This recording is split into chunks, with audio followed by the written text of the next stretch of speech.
Hello everybody. Today we take up the second part of the first After the Sound of Music of class 9. The Shehnai of Bismillah Khan. Now before we start, let us try to recognize the people in the photograph. Say the first picture, who is he?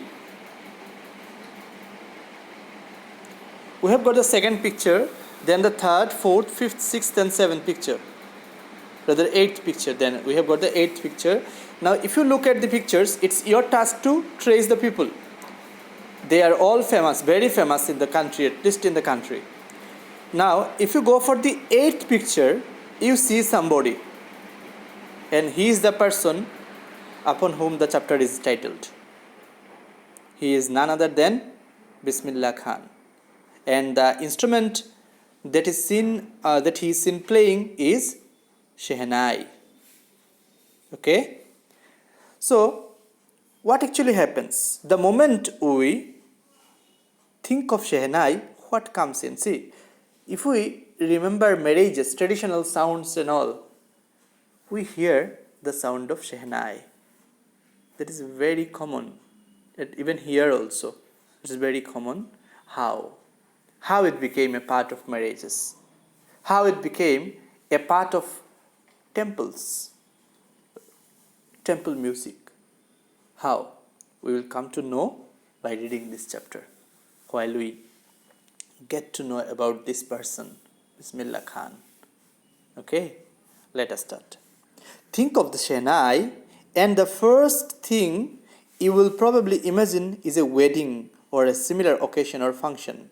The next would probably be Ustad Bismillah Khan, the Shehnai maestro, playing this instrument.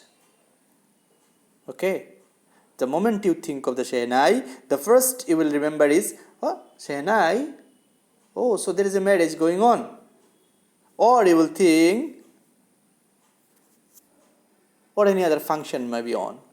Okay, and the second you will remember is Bismillah Khan, because the moment you utter the term Shehnai, it's Bismillah Khan all over it. Clear? Understood? Means Shehnai is known through Bismillah Khan. Clear? They are like separable parts, Shehnai and Bismillah Khan. Let's see how, why. Emperor Aurangzeb banned the playing of a musical instrument called pungi in the royal residence, for it had a shrill, unpleasant sound. Pungi became the generic name for reeded noisemakers. Few had thought that it would one day be revived. A barber of a family of professional musicians who had access to the royal palace decided to improve the tonal quality of the pungi. He chose a pipe with a natural hollow stem that was longer and broader than the pungi, and made 7 holes on the body of the pipe. When he played on it, closing and opening some of the holes, soft and melodious sounds were produced. He played the instrument before royalty, and everyone was impressed. The instrument, so different from the pungi, had to be given a new name. As the story goes, since it was played in the Shah's chambers and was played by a nai, that is barber, the instrument was named the Shehnai. Done? So let's see what actually happened. Emperor Aurangzeb banned the playing of a musical instrument called pungi in the royal residence, for it had a shrill, unpleasant sound. Done? Now Aurangzeb, he was a Mughal ruler, we know, a very cruel ruler, destroyer. So he did what? He banned the playing of a musical instrument. What was the name of it? Pungi. Where? In the royal residence. Why? Because it had a shrill, you understand? Very sharp, shrill, unpleasant sound. Pungi became the generic name for reeded noisemakers. Now we need to go through the meaning of two terms rather. One is generic name. What is meant by generic name? A name given to a class or group as a whole. Generic name in general. Name in general. Clear? And generic name for what? Generic name for what? What is mentioned here?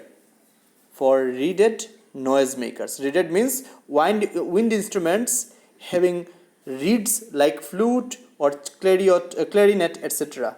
You understand it? Reeds. Okay. You understand? Reeds as you find in bamboos. There are many reeds in bamboos. So like this, reeded noisemakers. Few had thought that it would one day be revived, and when it was banned, very few, almost nobody thought that it would one day be revived, because this instrument was just, you may say, condemned and its use was banned in the royal palace. Now what happened, you see, a barber of a family of a professional musicians. He was a barber, but he was from the family of a professional musicians. He did what? Barber, you understand?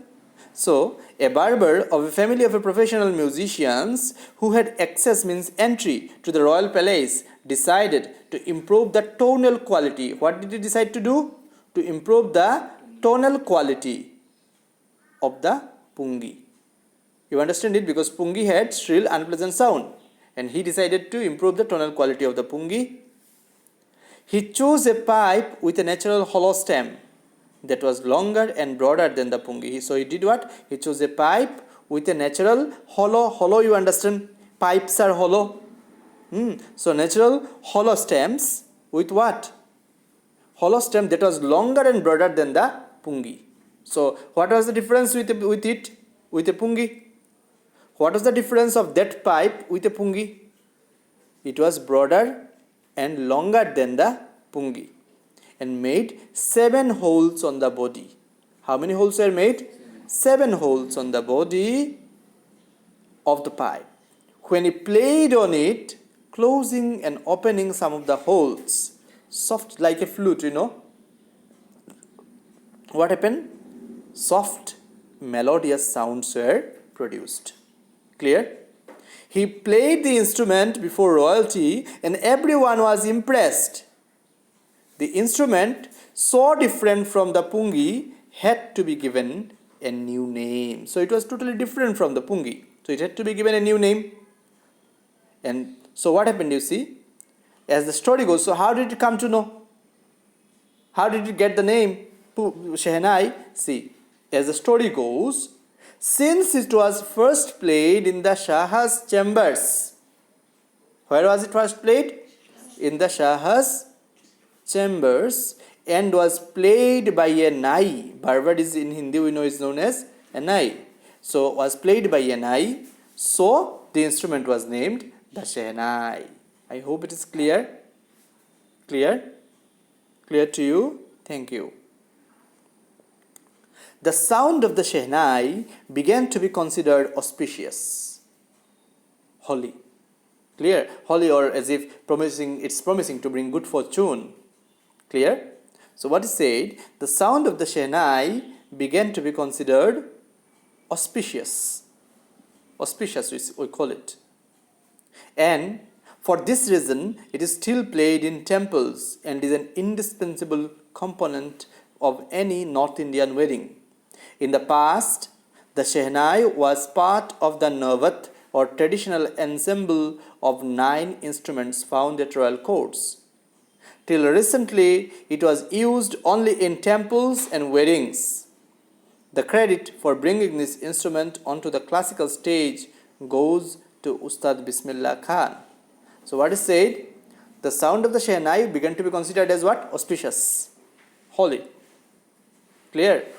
And for this reason, what is it? It is played in every North Indian wedding. It is an indispensable, inseparable part of every North Indian wedding.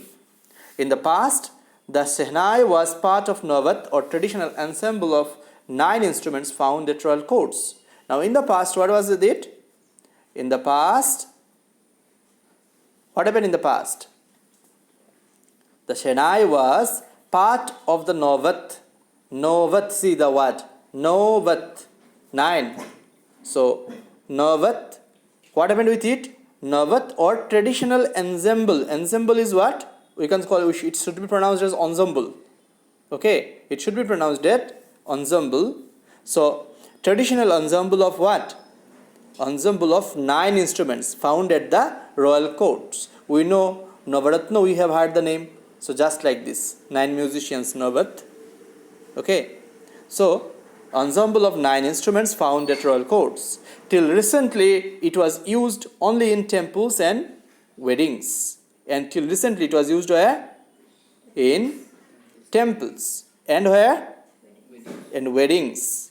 The credit for bringing this instrument onto the classical stage goes to Ustad Bismillah Khan. And who is to be credited for it?